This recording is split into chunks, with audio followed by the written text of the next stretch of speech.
actually appreciate the PCA for what work they do and the leadership they've shown. And I think it's been a long haul to get that relationship established. And I'm not going to ask you what you think about this because you work for a governor. And the governor decides what's going to happen, and it's your duty to do whatever he says. Paint every car you drive around green, and they're all going to be green. But I'm concerned that for what he's tried to do, this is not what he tried to do. And it's going to actually harm the reputation of the PCA. We have, over time, many people see the PCA as a bludgeon with a sharp poker going after people for no particularly good reason. And that's where they've come from. And so with good commissioners like you and others, they've tried to get to a more collaborative thing. This isn't. And so I just want to encourage you to remember that. And so the governor ran on one Minnesota, and actually a couple of people in our room could decide this, and it becomes like my Minnesota. And you don't have to respond to that. Could you comment about the credits, please?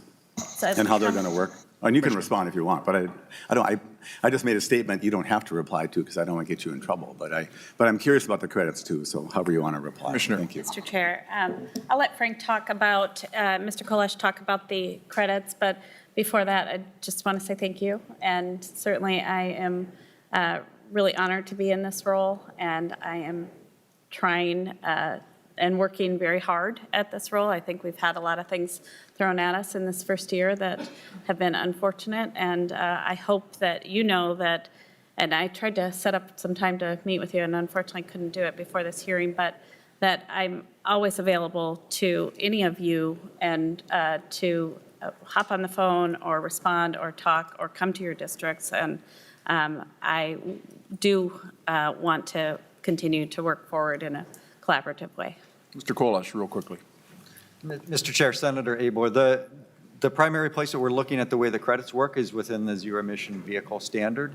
And how the rule is set up is that each vehicle manufacturer is assigned a credit requirement that they need to meet each year once the rule goes into effect for compliance. And that's based on their total sales in Minnesota. We'll calculate how many credits. Then different vehicles will earn different kinds of credits. So plug-in hybrid electric vehicles will earn fewer credits. Full battery electric vehicles with long range will earn the most amount of credits.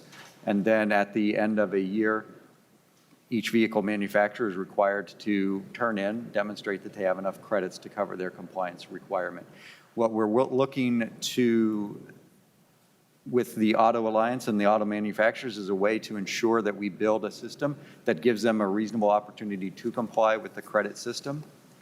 One of the ways that we're looking at doing that is offering early action credits so that while they will not have a compliance requirement on them once the rule is adopted, they will have the opportunity to earn credits for the vehicles that they deliver for sale into Minnesota while we're in that waiting period and awaiting the California waiver to be resolved.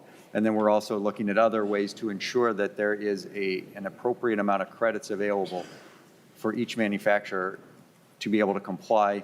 They can earn those credits by direct sales of the vehicles in Minnesota, or they can also purchase them from other holders of credits for other vehicle purchases in Minnesota that were made, or deliveries that were made in Minnesota to meet their compliance requirement.